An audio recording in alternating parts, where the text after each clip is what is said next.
এই বন্দি ছেলেটি মাঠে ঘুরছিল আর হঠাৎ সে মাটিতে দেখতে পায় একটি ছোট্ট কিট। তখনই তার মাথায় একটি চমৎকার বুদ্ধি আসে আর চুপি চুপি সে তখন কিটটাকে তার পকেটের মধ্যে ভরে নেয়। তারপরে কামরার আগুনের পাশে গরম লোহা থেকে এক টুকরো তুলে সে কিটটাকে তাতে বসিয়ে পুড়ায় আর কিটটা পুড়ে ছাই হয়ে গেলে সে তৎক্ষণাৎ সেটাকে সংরক্ষণ করে, কারণ এটি তার পরবর্তী পরিকল্পনার জন্য দরকার ছিল। তখন তার লক্ষ্য ছিল জেল প্রধান।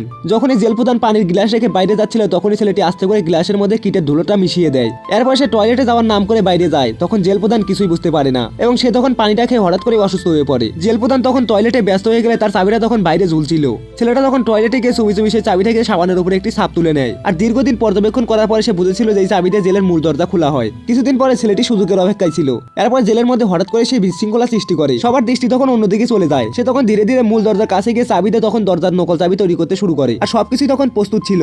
আর একদিনের কাজে তাকে গাড়ি সরানোর দায়িত্ব দেওয়া হয়। সে তখন দেখলো যে আশেপাশে কোনো জেল রক্ষী নেই। সুযোগ বুঝে সে তখন গাড়িতে উঠে বসে। এরপর সে গাড়িটাকে চালু করে। এরপরে ছেলেটি তখন পুরো জেলের লোহার বেড়া ভেঙে গাড়িটা নিয়ে বেরিয়ে পড়ে আর জেল রক্ষীরা যতক্ষণে বুঝতে পারে ততক্ষণে অনেক দেরি হয়ে যায়। ছেলেটি তখন সফলভাবে জেল থেকে পালিয়ে যায়।